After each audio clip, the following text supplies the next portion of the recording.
नमस्कार, यशो हम में आपका एक बार फिर से स्वागत है। चलिए शुरू करते हैं आज का संवाद। विज्ञान, धर्म और राजनीति। रूस यूक्रेन विवाद से उत्पन्न विश्व युद्ध की आहट के बीच हम 28 फरवरी को राष्ट्रीय विज्ञान दिवस वैज्ञानिक सोच विकसित करने और विज्ञान के लाभों के प्रति जागरूक करने के उद्देश्य से मना रहे हैं।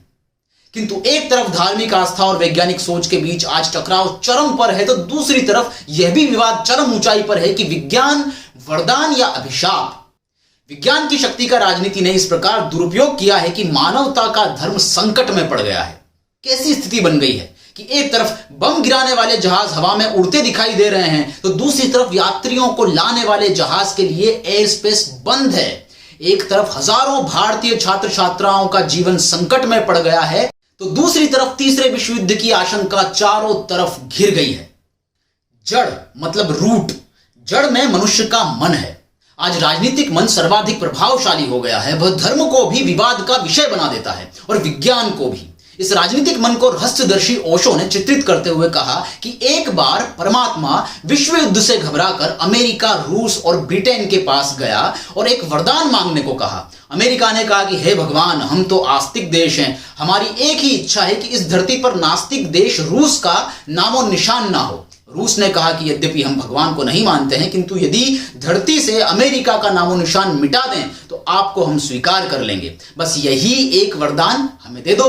परमात्मा ब्रिटेन के पास गया तो ब्रिटेन ने कहा कि हमें आपसे वरदान में कुछ नहीं मांगना है, केवल अमेरिका और रूस की इच्छा एक साथ पूरी कर दें। यह छोटी सी कहानी कहती है कि तब से भगवान सोच में पड़ गया है। तब से उसकी आशा उस शिक्षा और शिक्षक की तरफ है जो ऐसा मन निर्मित करे जो सर्वे भवन्तु सुखिनः का वरदान मांगे।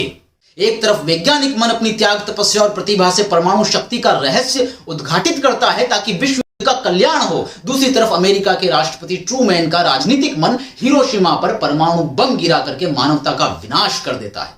एक तरफ राम, मोहम्मद, ईसा, नानक का धार्मिक मन प्रेम, करुणा और शांति की स्थापना के लिए अपना सर्वस्व बलिदान कर देता है, तो दूसरी तरफ सत्ता और शक्ति के लिए लालायित राजनीतिक मन उन्हें हिंदू, मुस्लिम, सिख, ईसाई में बांटकर लड़वाता रहता है। विज्ञान और धर्म जैसे दो सृजनशील क्षेत्र को भी अहंकार केंद्रित राजनीति ने विध्वंसात्मक बना दिया है।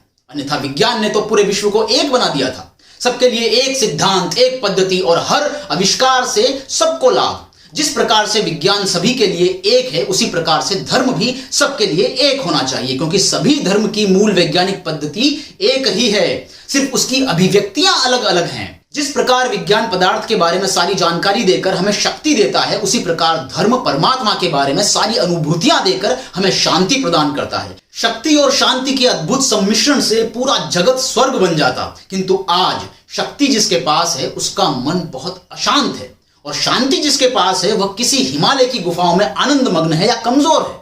और सामान्य जनता किसी राजनीतिक मन से उत्पन्न कभी महामारी से तो कभी बमबारी से बहुत दयनीय और दर्दनाक हालत में पहुंच गई है। हर एक सिमत है चेहरे पर खौफ का मंजर, हर एक शख्स सवाली है कल क्या होगा। दिलो दिमाग के बीमार हैं जहां देखो, अब ऐसे में यहां राम राज्य क्या होगा। जब भारतीय संस्कृति राम राज्य या राजा जनक की चर्चा करती है तो उसका आशय यही है कि किसी गुरु कृपा से शक्ति और शांति राजनीतिक व्यक्ति में भी हो सकती है, फिर राजनीति और राज्य का लोक कल्याणकारी स्वरूप उभर सकता है। शिष्य गुरु संवाद से डॉक्टर सर्वजीत दुबे जी की कलम से मैं यशकांत शर्मा यशो हम के इस एपिसोड से आपसे विदा लेना चाहूंगा, और मन में लोक कल्याण की कामना करते हुए आप सभी से कहना चाहूंगा कि खुश रहिए, शांति से रहिए और स्वस्थ रहिए। जुड़े रहिए यशो हमसे। मिलते हैं जल्दी ही अगले एपिसोड में। जय हिंद, थैंक यू।